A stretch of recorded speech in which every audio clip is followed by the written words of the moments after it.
Hello everybody, welcome back to the channel. My name is Ryan. Today is New Whiskey Day. Well, new to me. It's new to me. This finally started hitting shelves here in West Michigan. This is Penelope, their brand new wheated straight bourbon whiskey.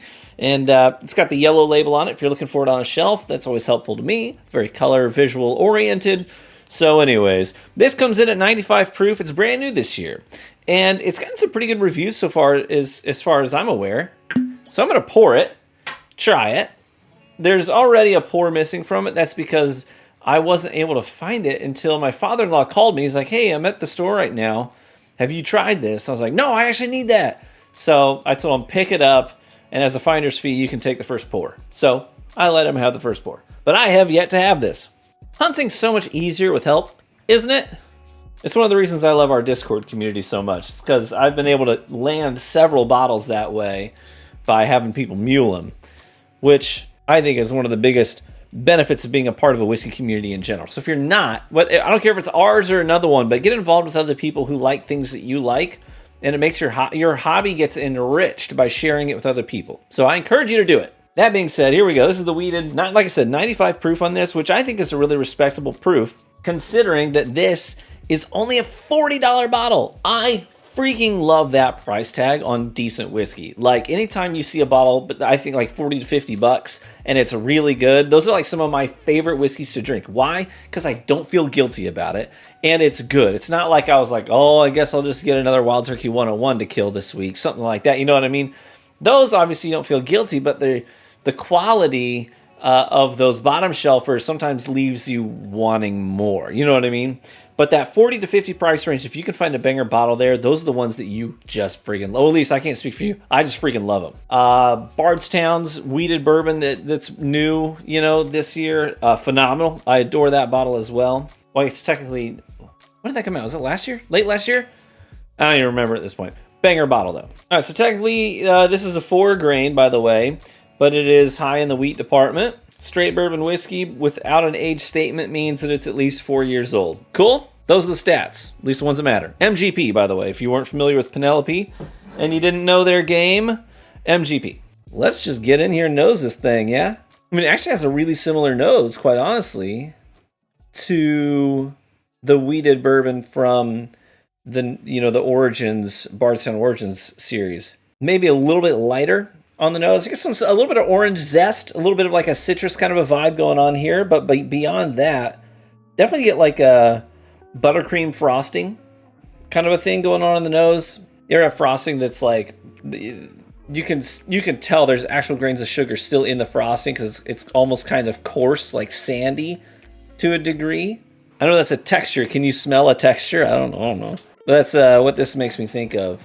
Sugary buttercream frosting. I don't get a lot of like deep, dark, rich caramel on the nose that you would get off of like a full-blown, really corn-heavy bourbon, but I think that's probably because of the high wheat content in the mash bill, kind of softening it up a little bit and making it lean maybe on the scale away from just pure caramel and candy, and tipping that scale a little bit more in favor of the pastry side of things. It's almost like bready, doughy. You know what I mean? Almost kind of reminds me of monkey bread. I love monkey bread.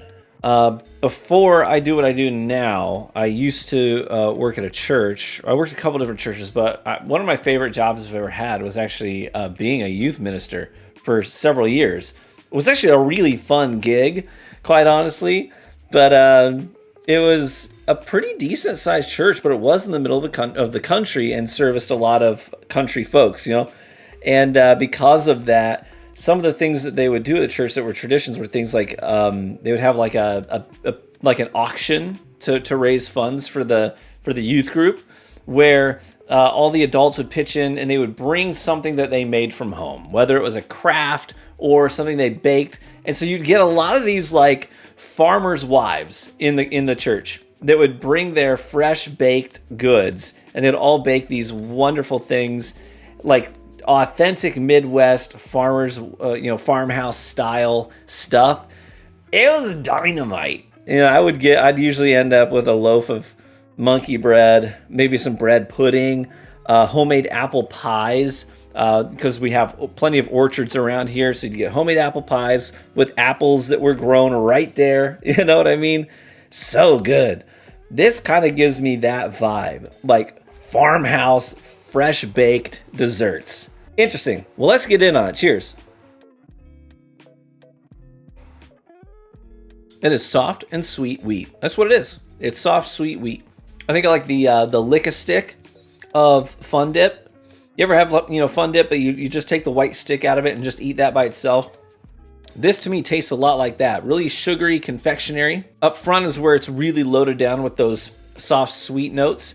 But later in the sip is when you eventually get some of those bready components to come around, maybe like pie crust, you know what I mean? The finish doesn't hang on for super long, but all around, this sip has decent balance.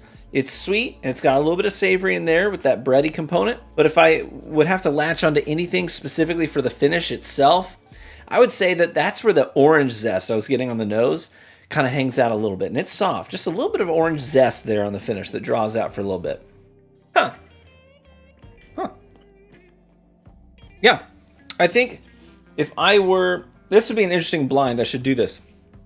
But I think if I were to have this go toe-to-toe with the weeded origin label bourbon from Bardstown, I think I'd pick the Bardstown just because it's got like this richer buttery component to it as well. A little bit more thick, a little more viscous, and a little more punch to it.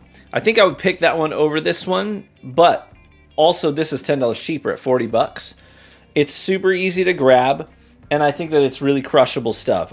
There's nothing I could point to in this sip and say this doesn't work. I don't think there's anything in here that doesn't work. It's really good. Soft, sweet wheat. That's what it is. If I were to give that a score on my scale, I think I'd land at a flat like 7.1. Got a lot of value there, right? That's a really good pour. Nothing wrong with it at all. You wouldn't feel guilty about buying it, and you wouldn't be guilty about killing it either. And those two things really matter to me when it comes to like a daily shelf or daily sipper kind of a bottle anyways. So that's where I'm going to land on that. But I would love to soon do a lineup of some weeded, because we've had a lot of new additions in the last 2 years, haven't we, to the weeded department, right? But anyways, I want to do a nice, recent weeded lineup. We'll put this one in it and the new Bardstown one as well. Leave a comment and let me know any ones that you think deserve a spot in that blind. Please say, hey, this is a newer weeded bourbon, came out this year, last year, year before, whatever. I think, and it's sort of in that $40 to $60 price gap. I think that's the range we'd like to stick in for a blind like that. So if you've got a bottle that comes to mind that you think fits the bill for that, put it in the comments section below, and we'll see if we can add it to the list. And with that, I say thank you so much for tuning into the video today. I appreciate each and every one of you. If you want to get involved in our community on Discord, we would love to welcome you there. Link is in the description. Totally free to join. And when we do like bottle shares and tasting events and things like that, we do that through the Patreon Lounge, which is a separate room you can get access to by joining the Patreon group, which is just $1. The base tier is just $1. Basically free. Anyway, we'd love to meet you. Come say hello. Cheers, my friends. May you live richly and get better with age, and hope to catch you in the next one. Bye-bye.